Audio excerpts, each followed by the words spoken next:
What would you do if the life you meticulously built, the future you dreamed of, was shattered by a single sheet of paper for Ivana Sterling?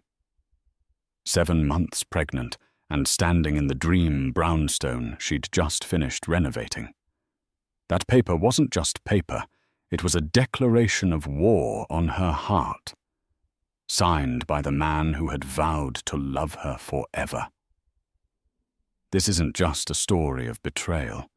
It's a story of what happens in the moments after the world ends. When the tears dry and you're left with a choice: crumble into dust or rise from the ashes. What if rising meant answering a call from a billionaire ghost from your past with a private jet waiting on the tarmac? Stay with us as we unfold the incredible true life saga of Ivana Sterling. The late August air in New York was thick and heavy, the kind of humidity that clung to your skin like a second layer. From the second-floor window of her Brooklyn Heights brownstone, Ivana Sterling watched the sun dip below the Manhattan skyline, painting the sky in fiery strokes of orange and purple. Her hand rested instinctively on the swell of her belly, a gentle protective gesture.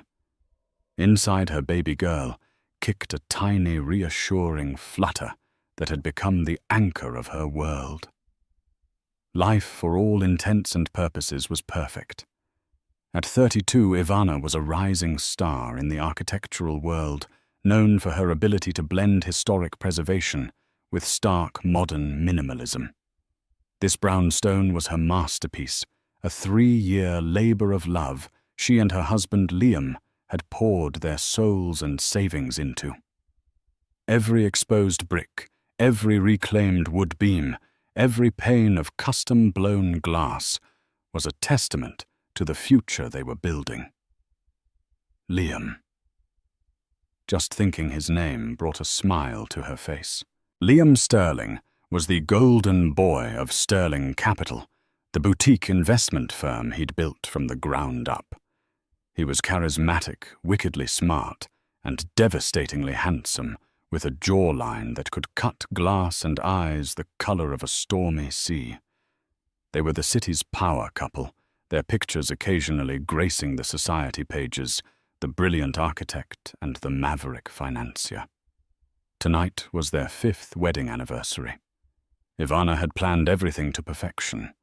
A private chef was prepping a 3-course meal in their state-of-the-art kitchen. A bottle of vintage Dom Perignon for Liam, sparkling cider for her, was chilling.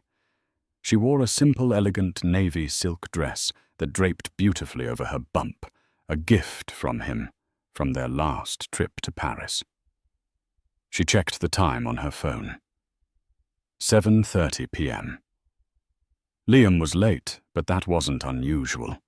A deal closing a last-minute meeting the world of high finance didn't adhere to a 9-to-5 schedule. She sent a quick text. "Hey, handsome, your anniversary dinner is waiting. Don't be too late. Love you." An hour passed. The chef plated the appetizers, covering them to keep them warm. Ivana's smile began to feel strained. She tried calling him. Straight to voicemail. A knot of anxiety, cold and tight, began to form in her stomach. This was unlike him. Even on his busiest days, he always answered her calls. At 9:15 p.m., she heard a key in the lock. Relief washed over her so intensely it made her dizzy. She stood up, ready to greet him with a playful scolding and a loving kiss. But the man who walked in was not the Liam she knew. His shoulders were slumped, his usual confident swagger gone. He didn't look at her, his gaze fixed on the polished walnut floors.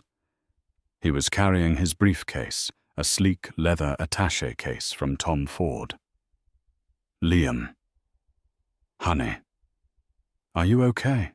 she asked, her voice laced with concern. "I was so worried.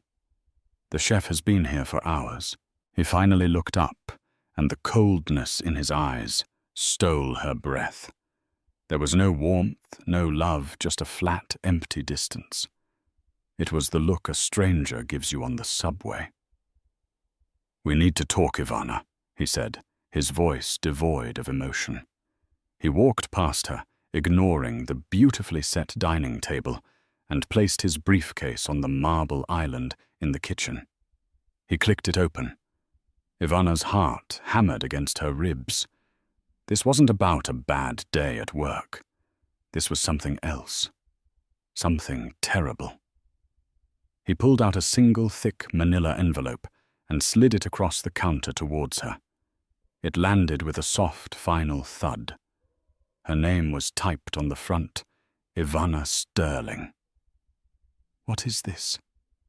she whispered, her hand trembling as she reached for it. The paper felt icy cold. "I think it's self-explanatory," he said, turning away to pour himself a glass of water. His back a rigid wall of indifference. Her fingers fumbled with the clasp. Inside was a stack of documents held together by a binder clip. The words on the top sheet leapt out at her, each letter a brand seared into her mind. Petition for dissolution of marriage. The world tilted on its axis. The sounds of the city outside, the distant sirens, the hum of traffic faded into a dull roar. Divorce. The word was an obscenity, a foreign concept that had no place in her perfect life. "Liam, what is this? This is a joke, right?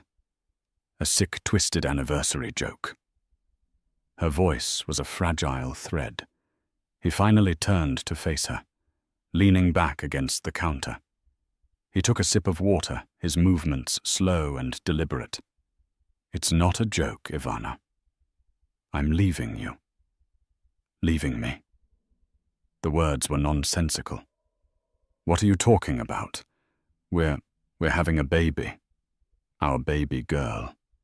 We just finished this house. Our home." "The house is yours," he said coolly. "It's in your name. I'm not contesting it. In fact, I'm not contesting anything. The terms are all in there. They're very generous." Generous. He was talking about dismantling their life, their future, their family, as if it were a corporate merger. The coldness was more painful than shouting would have been. It was a calculated erasure of everything they had been. Why? The question was a raw, desperate plea. "Just tell me why, Liam. Did I do something? Is it the baby? Are you scared?" A flicker of something annoyance, impatience, crossed his face. "Don't make this more dramatic than it needs to be. It's not working. It hasn't been working for a long time. We've grown apart." "Grown apart?" she cried. The documents slipping from her numb fingers and scattering across the floor. "We were happy this morning. You kissed my stomach and told our daughter you couldn't wait to meet her. You told me you loved me." People say things, he said with a shrug that shattered what was left of her heart. She stared at him, truly seeing him for the first time in a long time. The man she loved was gone, replaced by this cruel, hollowed-out stranger. And then a small, sickening detail caught her eye. On the collar of his crisp white shirt, there was a faint smear of pink lipstick. It wasn't her shade. She only ever wore nude or deep red. The truth, ugly and visceral, slammed into her. "There's someone else," she stated the words, tasting like ash in her mouth. He didn't even have the decency to deny it. He simply straightened up, picking up his briefcase from the island. "My things are already packed. A car is waiting for me downstairs. Your lawyer can contact my lawyer. His details are in the packet." He walked towards the door, not even glancing back. "Liam, don't," she begged, tears finally streaming down her face, hot and furious. "Don't you walk out that door." Don't you do this to us, to our daughter." He paused at the door, his hand on the handle. For a fleeting second, she thought she saw a crack in his facade, a glimmer of the man he used to be. But it was gone as quickly as it came. "Goodbye, Ivana," he said, his voice flat. And then he was gone.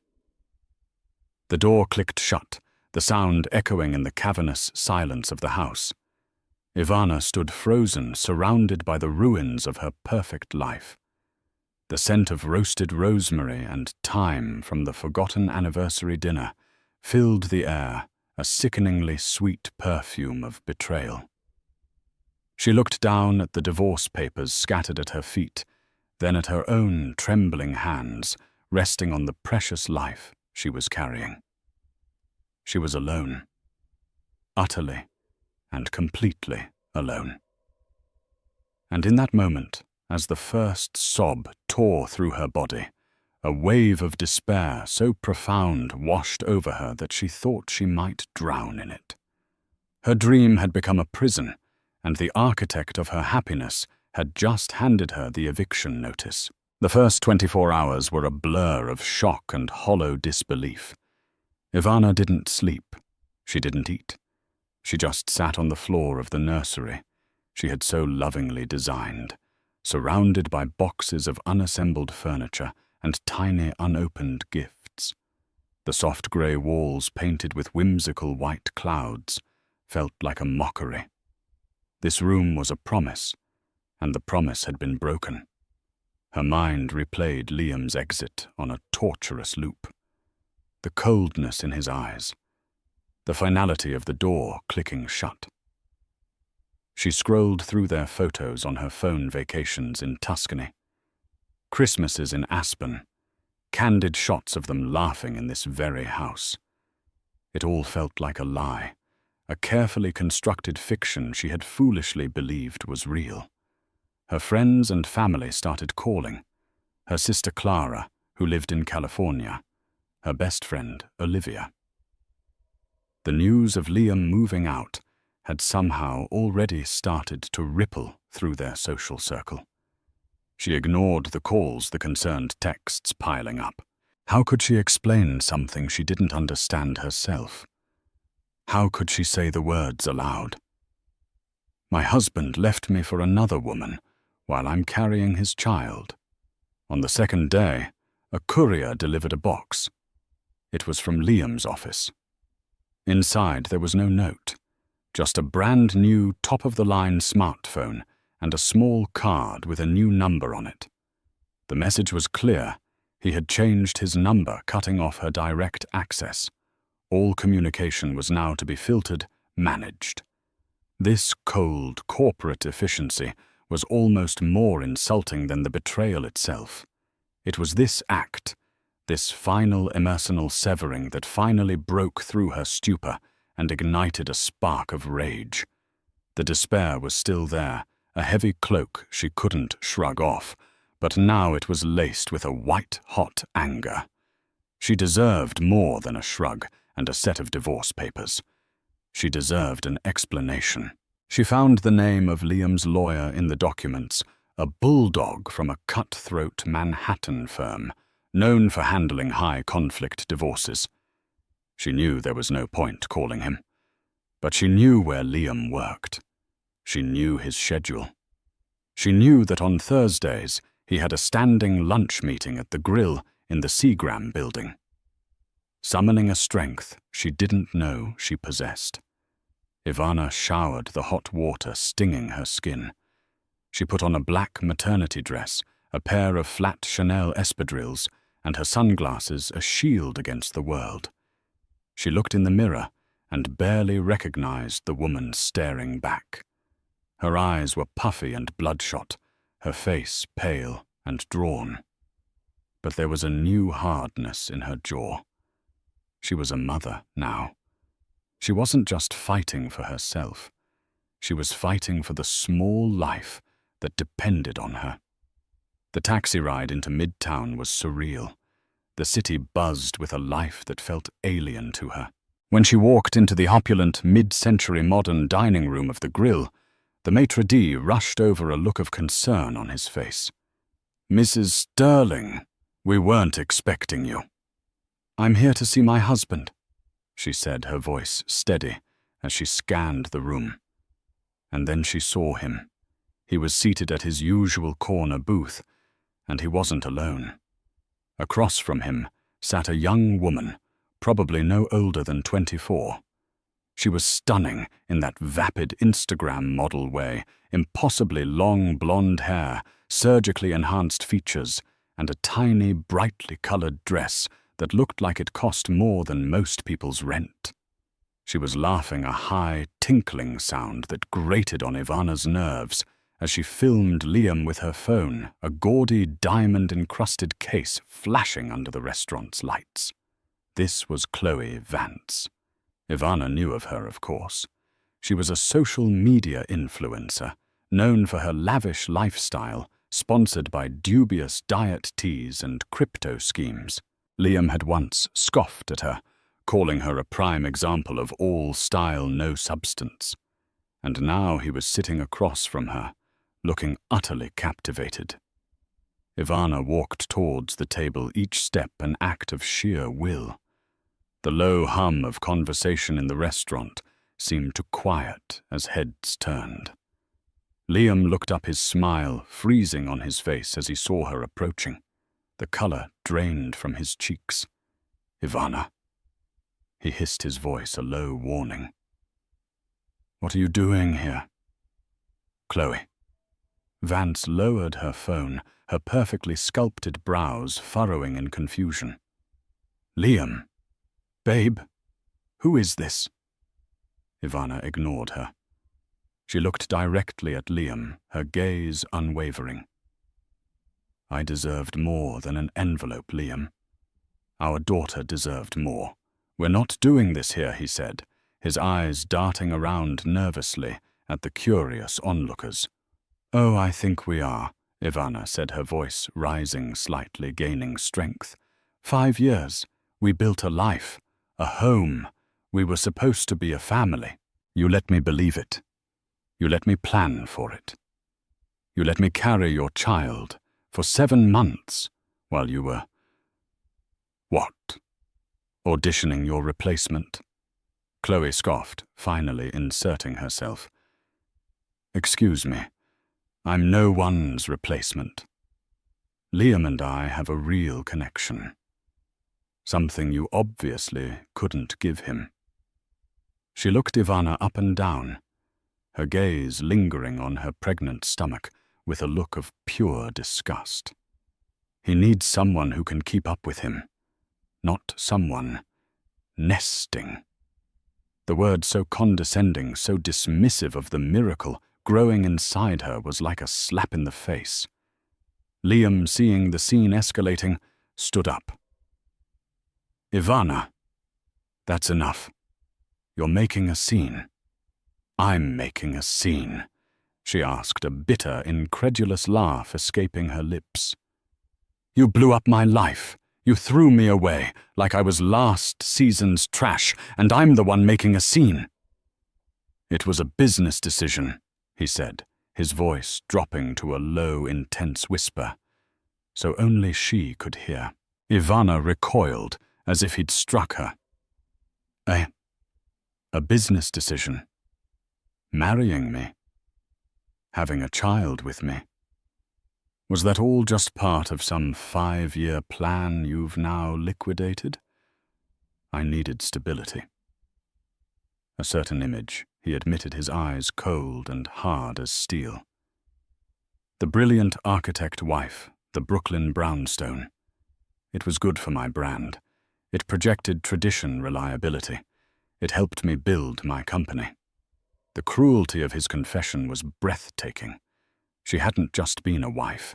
She'd been an asset, a prop in the stage play of his ambition. But now he continued, gesturing vaguely towards Chloe. The brand is evolving. It's younger, faster, more global. A wife and a baby. It's an anchor. It's a liability I can no longer afford. The clinical, detached way he spoke about their life, about their unborn child, was the final devastating blow. It wasn't just that he didn't love her anymore. It was that he likely never had. Not in the way she had loved him. She had been a strategic acquisition, and her contract had expired. Tears welled in her eyes, but she refused to let them fall. She would not give him or his vapid companion the satisfaction. She looked from Liam's remorseless face to Chloe's smug smirk. She saw her future flash before her eyes. Messy custody battles weekends with a father who saw his child as a liability, co-parenting with a woman who thought pregnancy was just nesting. No, she wouldn't do it. Her child deserved better. She took a deep breath, pulling herself up to her full height. "You're right about one thing, Liam," she said, her voice clear and strong, ringing with a newfound conviction. "This is a business decision." She turned and walked away, not looking back. She could feel the stares of the entire restaurant on her, but for the first time in days, she didn't feel shame. She felt a strange, terrifying sense of liberation. He had drawn the battle lines. He had defined the terms. She had been a fool to think it was about love. It was about assets and liabilities, and she would not be a liability. She would be the best goddamn asset her daughter ever had. As she stepped out of the restaurant into the glaring midday sun, she knew one thing for certain. The Ivana Sterling who had cried on the nursery floor was gone. A new one was being forged in the fires of this betrayal, and she was just getting started. Back in the hollow silence of the brownstone, the adrenaline that had carried Ivana through the confrontation at the grill evaporated, leaving behind an exhaustion that was bone deep. Liam's words echoed in her mind. A business decision. A liability. The sheer calculated cruelty of it was a poison seeping into every happy memory she had, twisting and corrupting it. For 2 more days, she drifted through the house like a ghost. She finally called her sister Clara and choked out a fractured version of the story, the words feeling like shards of glass in her throat. Clara was incandescent with rage, offering to fly in from San Francisco immediately to bring a lawyer to personally slash the tires on Liam's car. Ivana, while grateful for the ferocious loyalty, gently refused. She wasn't ready to be looked at with pity. She wasn't ready for the well-meaning but suffocating cocoon of her family's concern. She needed to think. The divorce papers sat on the kitchen island, a monument to her shattered life. She knew she needed a lawyer, but the thought of engaging in a battle of quantifying her life into assets and visitation schedules made her feel physically ill. She felt trapped. Liam had all the power, all the resources. He had an army of lawyers. She had a half-finished nursery and a broken heart. On the 3rd night after the restaurant incident, she was lying awake at 3 a.m., staring at the ceiling. Her daughter a restless presence inside her. A wave of panic, cold and suffocating, washed over her. How was she going to do this? How could she bring a child into the world alone while fighting a man who viewed them both as inconvenient baggage? Her mind, desperate for an escape, for a lifeline, drifted back. Back before Liam. Back to college. Back to a time of genuine, uncomplicated friendship. A name surfaced from the depths of her memory. A name she hadn't spoken in years. Julian Devereux. Julian had been her best friend at Columbia's Graduate School of Architecture. They were inseparable, a dynamic duo fueled by late-night study sessions, cheap coffee, and a shared passion for creating beautiful spaces. He was brilliant, funny, and kind, with an old soul wisdom that belied his age. He understood her creative vision in a way no one else ever had. There had been a spark between them, an unspoken "what if" that had always lingered in the air, but the timing was never right. After graduation, Ivana met Liam and Julian. Julian had inherited his family's vast international real estate and technology empire after the sudden death of his father. He had moved to Monaco, disappearing from her life into a world of unimaginable wealth and responsibility. They'd exchanged a few emails, a Christmas card or two, but the years and the distance had created a chasm between them. Why was she thinking of him now? It was foolish. He was practically royalty in the business world, a name whispered with reverence in the pages of Forbes and the Wall Street Journal. He wouldn't remember her not really, but the thought persisted. Julian had been the one person who had always felt safe. He was the one person she had ever known who operated not from a place of calculation, but from a place of genuine integrity. On a desperate impulse, she got out of bed, her laptop casting a pale blue glow in the dark room. She didn't have his number, but she had his old college email address. It was a long shot, a ridiculous Hail Mary pass in the dead of night, but she had nothing left to lose. Her fingers hovered over the keyboard. What could she even say? "Hey, remember me?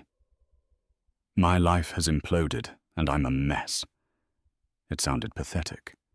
Instead, she started typing the words, flowing with a raw, unfiltered honesty she hadn't allowed herself to feel. Subject: a voice from the past. Julian. I don't even know if this email address is still active or if you'll ever see this. It's been a lifetime, I know. It's Ivana. Ivana Hayes, as you knew me. Sterling now. Or not for much longer, it seems. I'm writing to you because I'm in trouble. Not the kind of trouble you can fix, I don't think. The kind of trouble that leaves you sitting on the floor of a dark room at 3 a.m., wondering how everything went so wrong. My husband is leaving me. I'm 7 months pregnant. He told me that our marriage and our unborn child were a business decision that no longer suited his brand. I'm telling you this not because I want your pity. I think I'm telling you this because you were always the most decent person I ever knew. You always saw the world in terms of structure and integrity and solid foundations. And my foundation has just been dynamited. I feel so incredibly lost, and so alone. I hope life has been kind to you. I see your name in the news sometimes. The Devereux Tower in Shanghai looks like a masterpiece. Your father would have been so proud. Forgive me for this intrusion. I don't expect a reply. Yours, Ivana. She hit send before she could second-guess herself, the click of the mouse echoing in the silence. She closed the laptop, a wave of embarrassment washing over her. What had she done? She had just unloaded all her messy, pathetic drama onto a billionaire she hadn't spoken to in a decade.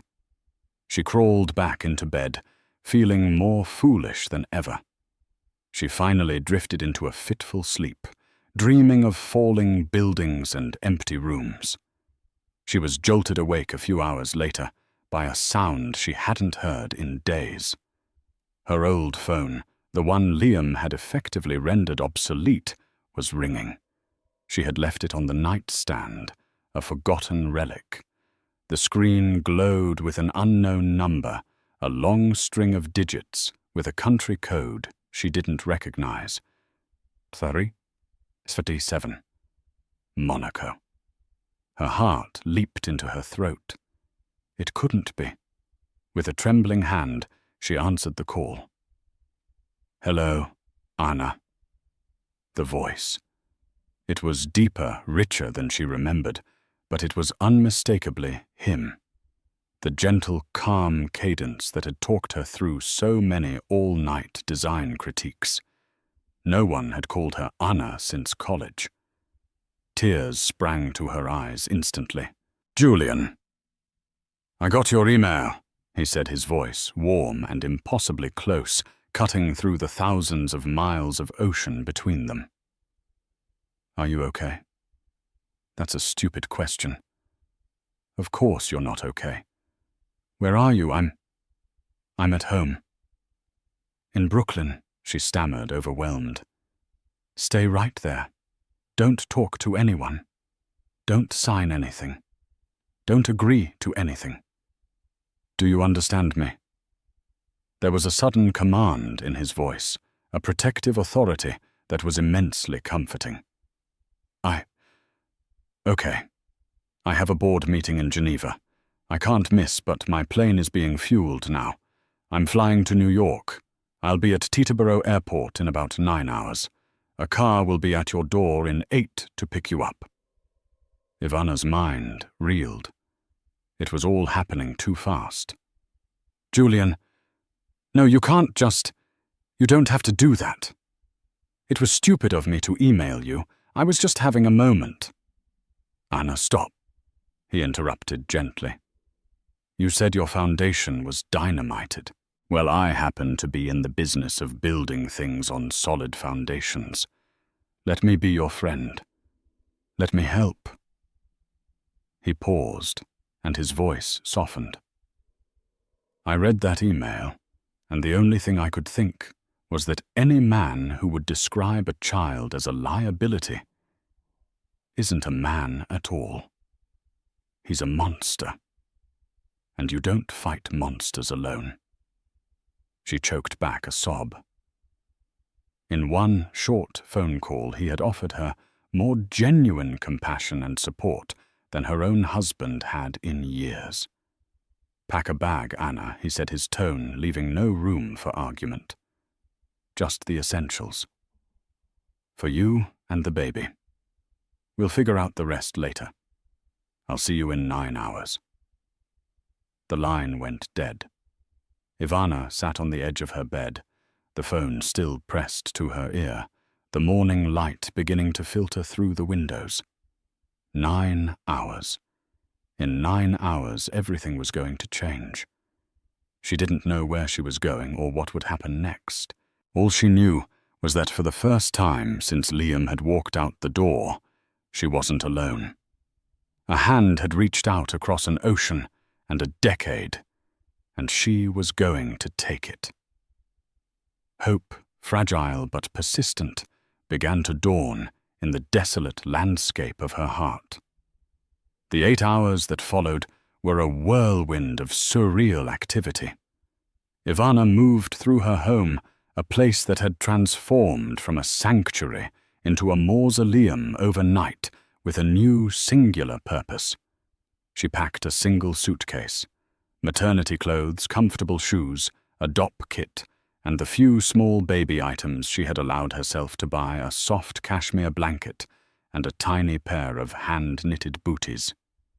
Everything else felt tainted part of a life that was no longer hers.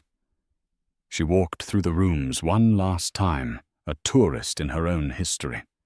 She touched the cool marble of the kitchen island where Liam had left the papers. She looked out the window at the skyline they had dreamed of conquering together. There was no sadness now, only a quiet, resolute anger. This house was not a home. It was the lavish set for a play in which she had been an unwitting actor. Promptly at 4 p.m., a black, impossibly sleek Mercedes Maybach pulled up to the curb.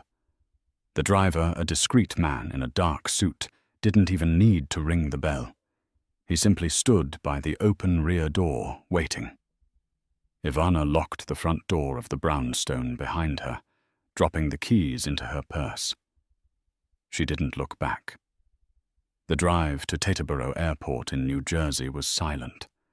The tinted windows shielded her from the chaos of the city, creating a serene, insulated bubble.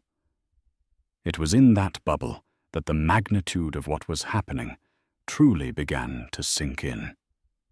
She was 7 months pregnant, leaving her entire life behind, based on a single phone call from a man she hadn't seen in 10 years. It was insane. It was reckless. And yet it felt like the only sane thing to do. The Maybach didn't go to the main terminal. It bypassed the commercial traffic, entirely gliding through a private security gate onto the tarmac itself. And there it was. It wasn't a small jet like the ones she'd seen chartered for corporate trips. This was a Gulfstream G650ER, a magnificent machine of pearlescent white, its twin Rolls-Royce engines humming with latent power. The Devereux Group's stylized D logo was emblazoned on the tail fin. The jet's door was open, the stairs already down. As Ivana stepped out of the car, a figure appeared at the top of the stairs. Julian Devereux was different, yet exactly the same. The years had sharpened the boyish features she remembered into a handsome, commanding presence. His dark hair was shorter, with distinguished hints of silver at the temples. He wore a perfectly tailored grey suit, but had eschewed a tie, the top button of his white shirt undone. He looked every bit the global titan the magazines described, but his eyes, they were the same kind. Intelligent eyes she remembered, and they were fixed on her with an expression of profound concern and genuine warmth. He descended the stairs quickly and met her on the tarmac. He didn't offer a handshake or an awkward hug. He simply took her suitcase from her hand and gently placed his other hand on her arm. "Anna," he said, his voice a low, reassuring rumble. "I'm so glad you came."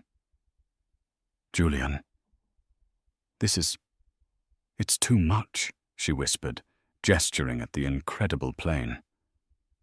"Nonsense," he said with a small smile.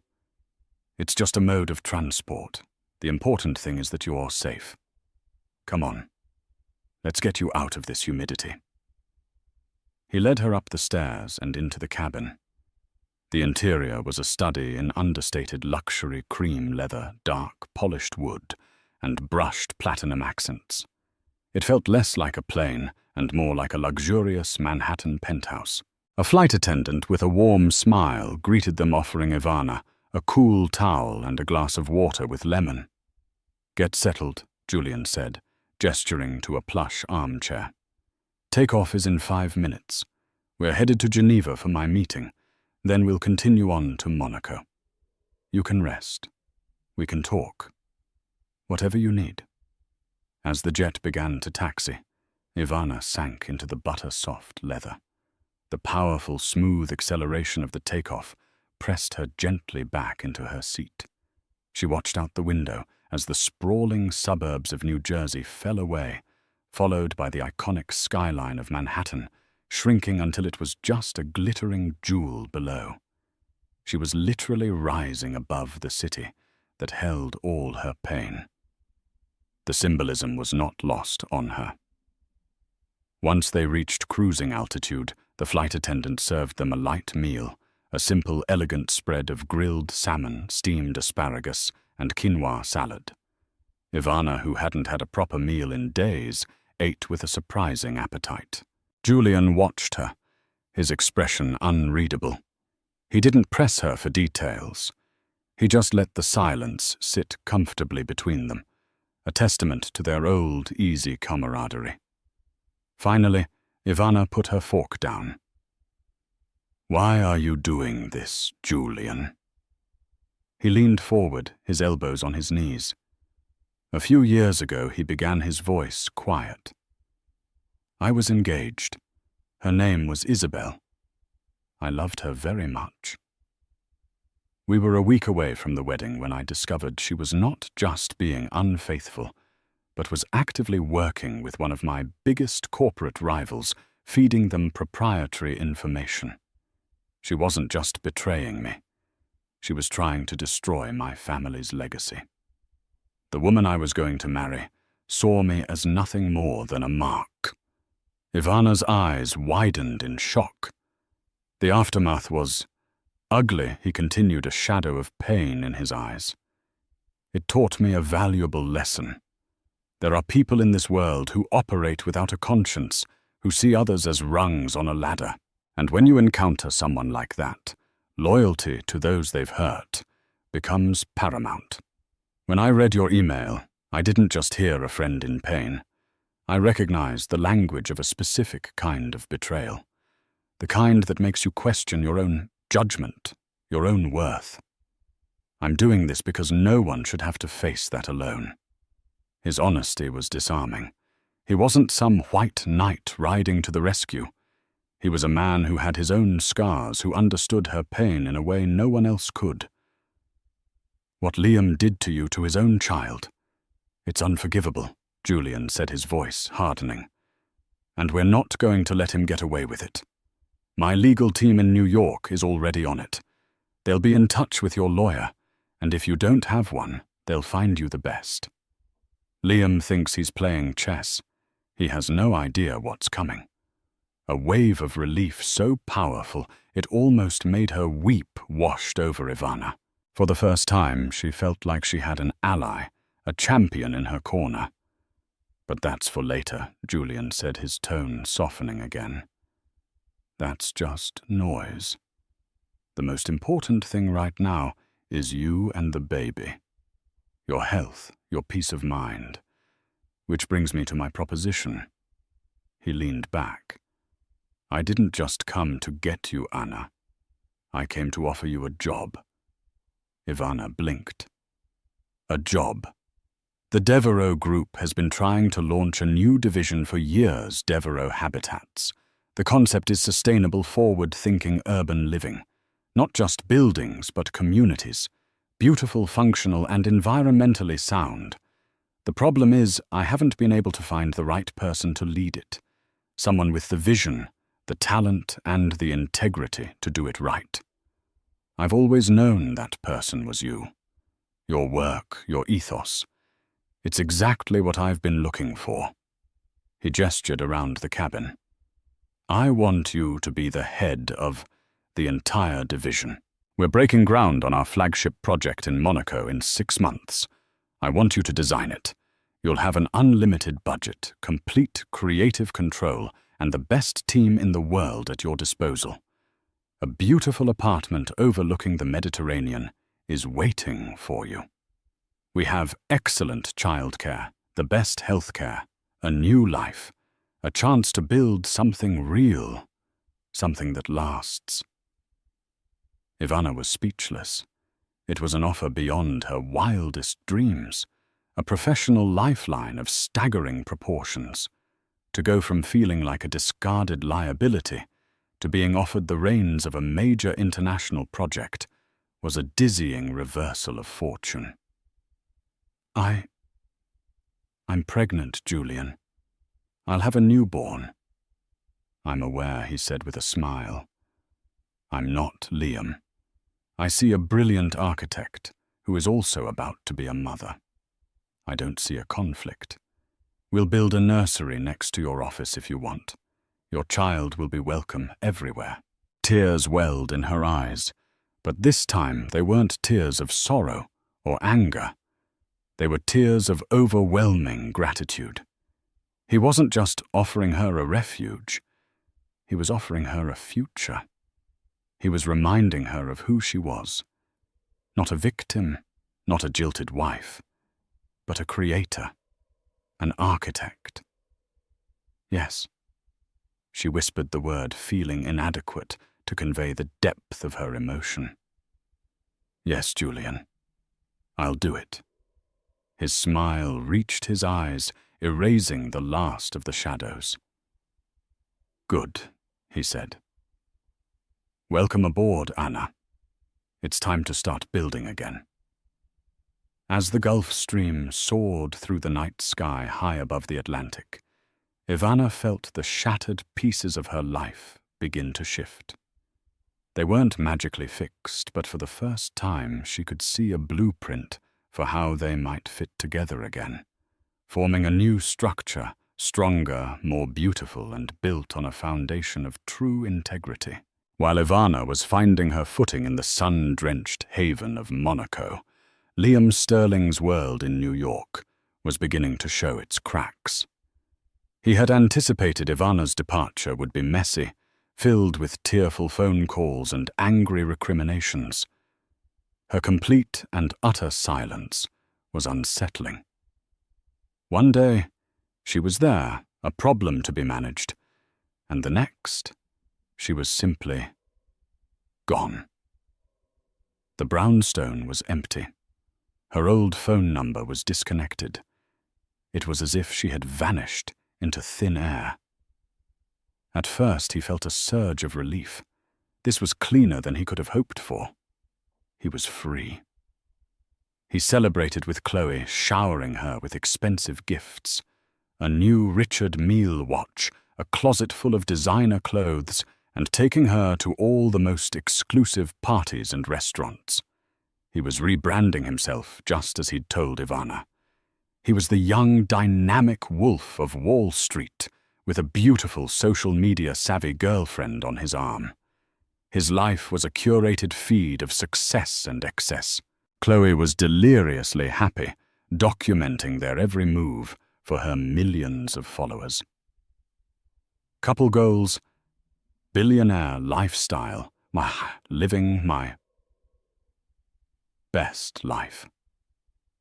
For a few weeks, it was exactly what Liam wanted. The image was perfect, but the silence from Ivana's side began to gnaw at him. His lawyer reported that he had been contacted by a representative from Cromwell and Thorne, one of the most powerful and feared law firms on the planet. This wasn't some local Brooklyn divorce attorney. This was a firm that handled sovereign nations and Fortune 500 companies. They didn't request. They made statements. The first statement was that Mrs. Sterling would not be contesting the divorce, but would be filing for sole physical and legal custody of their unborn child, citing abandonment and emotional distress. The second was a quiet, polite inquiry into the full unredacted financials of Sterling Capital for the past 5 years as part of the standard asset division process. Liam scoffed at the custody demand. Let her have the kid. It simplified things. But the financial inquiry sent a jolt of pure ice through his veins. The truth was, Sterling Capital wasn't the unassailable success he projected. It was a house of cards. He had made his name on a series of incredibly high-risk, high-leverage trades in volatile emerging markets. He'd had a spectacular winning streak, but his luck had turned. For the past year, he had been covering massive losses with funds from new investors, a classic if sophisticated Ponzi scheme. He was robbing Peter to pay Paul all, while maintaining the outward illusion of unstoppable success. The affair with Chloe and the lavish spending weren't just a midlife crisis. They were part of the facade, a desperate attempt to project wealth to keep attracting new money. He had left Ivana so abruptly for 2 reasons. First, the impending birth of his child felt like a deadline, a point of no return that would tie him to a domestic life he couldn't afford financially or emotionally. But more importantly, he was terrified that an impending financial collapse would drag her down with him. The house was in her name, a single, clean asset he'd made sure was protected. In his own twisted way, he thought by cutting her off cleanly and generously, he was saving her from the firestorm he knew was coming. He could declare bankruptcy his personal assets, shielded by corporate structures, and she would be left with the brownstone free and clear. It was a cruel, selfish act, masquerading as a kind of perverse chivalry. Now, with Cromwell and Thorne digging into his books, the game had changed. These lawyers were sharks. They would find the inconsistencies, the creatively structured shell corporations, the phantom trades. The pressure mounted. He started snapping at his staff, drinking too much. The charm he wore like a suit of armor began to tarnish. Chloe, for her part, was not equipped to handle the shift. Her support was conditional on the lifestyle he provided. When a credit card was declined at Bergdorf's, she threw a tantrum. When he was too distracted and sullen to pose for a perfect Instagram photo at a gala, she accused him of not caring about her brand. "What is wrong with you lately, Liam?" she whined one night in their sterile glass-walled Tribeca penthouse. "You're so stressed. It's bringing my vibe down." "It's just work, Chloe," he muttered, staring at his phone, watching stock tickers glow red. "Well, whatever it is, fix it. The auction for the summer house in the Hamptons is next week, and I want the one with the infinity pool." He looked at her, truly looked at her, and saw the vacuous, self-absorbed black hole at her core. He had traded Ivana's genuine warmth and intelligence for this. For a walking, talking billboard, whose only concern was her vibe. The thought was so bitter, it made him want to smash something. The first real public crack appeared in an article in the Wall Street Journal. It was a small piece, a business briefing column by a well-respected financial journalist named Mark Riley, titled "Questions at Sterling Capital." It didn't make any direct accusations. It simply pointed out that the firm's declared returns seemed wildly inconsistent with the performance of the markets they claimed to be invested in. It raised questions about their lack of transparency. The article was a pinprick, but it hit a balloon under immense pressure. The phones at Sterling Capital began to ring. Old investors spooked by the article wanted to pull their money out. New investors who had been on the hook suddenly got cold feet. The delicate inflow of cash he needed to cover his outgoing payments slowed to a trickle, then stopped. Liam was trapped. He was working around the clock, trying to move money to cook the books to find a way out, but every door was closing. The SEC, prompted by the article, and likely an anonymous tip from Cromwell and Thorne's forensic accountants, launched a formal inquiry. The wolves were at the door. He was at his desk late one night, staring at a mountain of debt that was about to come crashing down on him when his private line rang. It was Chloe. "Liam, you are not going to believe this," she squealed, her voice dripping with venomous glee. "Are you looking at Instagram? You have to see this." "Chloe, I'm busy." "No, you need to see this now. Someone just tagged me in a post from Vogue France." Against his better judgment, Liam pulled up the app. And there it was, a professionally shot photograph, elegant and breathtaking. It was Ivana. She was standing on a balcony, overlooking the sparkling blue Mediterranean, her baby bump prominent under a chic flowing white dress. She looked serene, powerful and radiant. Beside her stood Julian Devereux, his arm resting protectively on the small of her back. The caption read, "Vogue exclusively. Congratulates Julian Devereux on the appointment of famed architect Ivana Sterling as the new president of Devereux Habitats. Sterling will be heading the company's new €1 billion sustainable living project in Monaco. A new vision for the future is born." Liam stared at the screen, the blood draining from his face. Monaco. Julian Devereux. One of the richest, most powerful and most respected men in the world. He hadn't just lost Ivana. She had upgraded in a way he couldn't possibly comprehend. She wasn't a victim. She wasn't crying in a brownstone in Brooklyn. She was untouchable. She had won. And in that moment, seeing her standing there, glowing with success and happiness, with a man who could buy and sell him 1,000 times over, Liam Sterling finally understood. He hadn't been discarding a liability. He had thrown away his single greatest asset, and his meticulously crafted world was about to burn to the ground. The Vogue France article featuring Ivana and Julian was a masterfully played move. It instantly reframed her narrative from that of a victim to a powerhouse, leaving Liam's story of upgrading to a younger model looking petty and foolish. While Ivana settled into a peaceful new life in Monaco, Liam's world in New York began to implode. The quiet inquiries from Ivana's new formidable legal team, coupled with a damning article in the Wall Street Journal questioning Sterling Capital's impossible returns, triggered a full-scale SEC investigation. The House of Cards. Liam had built on high-risk trades and new investors' money. A classic Ponzi scheme began to collapse. His assets were frozen.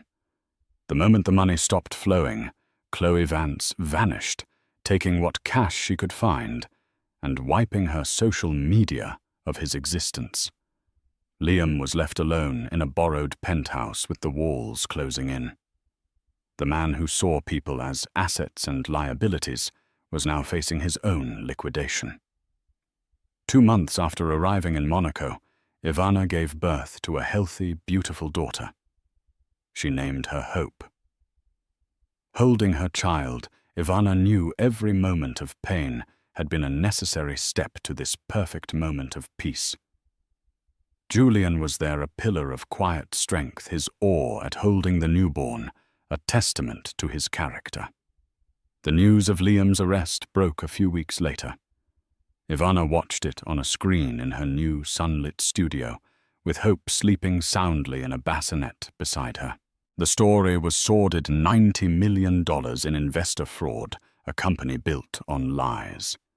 The final poetic twist was that the informant who had delivered the irrefutable evidence to the authorities was not connected to Ivana's team, but was Liam's own resentful junior partner. The man who built his life on betrayal was undone by it. Watching the footage of a disheveled Liam being led away in handcuffs, Ivana felt no vengeful glee. There was only a profound, weary sadness for the man she thought she knew. Julian stood beside her, a comforting presence. "He did it to himself," he said quietly. Ivana nodded, turning off the screen. The past was a closed chapter. Her foundation hadn't been destroyed. The faulty structure had simply been cleared away, making room for something real and enduring. 2 years passed like a gentle, healing tide. The Monaco skyline now featured the first tower of Project Terra, a marvel of sustainable architecture that cemented Ivana Sterling's status as a global icon. Her life found a beautiful rhythm, balanced between her groundbreaking work and her time with Hope, a bright, happy toddler who knew nothing but love and sunshine. Her friendship with Julian had evolved as naturally as the seasons, blossoming into a quiet, profound love built on mutual respect and shared joy. He was not a replacement for Liam. He was his antithesis. He celebrated her triumphs, soothed her worries, and was a devoted father figure to Hope, who adored her jewels. One crisp autumn evening, Julian took them out on his yacht, the Serenity, to watch the sunset paint the French Riviera in hues of gold and rose. With Hope asleep in her arms, Ivana felt a sense of peace she once thought impossible. "I was looking through old college files," Julian began, his voice soft. "I found our final project. Even back then you were designing futures. You had this incredible ability to see not just what was, but what could be." He met her gaze, his own eyes full of warmth. "You did that for me, Anna. You came back into my life and showed me what could be again." He reached into his jacket, pulling out a small velvet box. Ivana's heart stilled. Inside was not a traditional diamond, but an architecturally designed ring, a band of brushed platinum holding a single flawless sapphire that seemed to float the color of the deep sea at dusk. It was perfect. It was her. "I know promises have been made and broken in your past," he said, his voice steady and sincere. I'm not asking you to forget that. I'm asking you to build something new with me. A new foundation, built on honesty, respect, and a ridiculous amount of love. Ivana Sterling, will you build your future with me? Will you marry me? Tears of pure joy streamed down Ivana's face. This was not the end of a story of betrayal. This was the true beginning. She had lost a house, but gained a world. She had lost a broken promise and found an unwavering partner. Looking from the exquisite ring to the face of the man who had seen her at her most broken and helped her become her strongest, she saw her future. She saw a lifetime of shared laughter, quiet comfort, and enduring love. Yes, she whispered, her voice thick with emotion. Yes, Julian. 1,000 times yes. He slipped the ring onto her finger. As the yacht sailed toward the glittering lights of the shore, Ivana Sterling, architect of her own magnificent destiny, knew she was finally truly home. Ivana's story is a powerful testament to the resilience of the human spirit. It began with the cruelest betrayal, a life torn apart by calculation and ego. But it didn't end there. She reminds us that our foundations are not built by others, but by our own strength, integrity, and the courage to hope again. From the ashes of a broken marriage in Brooklyn, she rose to build a new life, a new legacy, and a new love under the Monaco sun. She teaches us that sometimes the greatest acts of creation begin with an act of destruction. If Ivana's journey from heartbreak to triumph moved you, please give this video a like to show your support. Share this story with someone who might need to hear a message of hope and resilience today.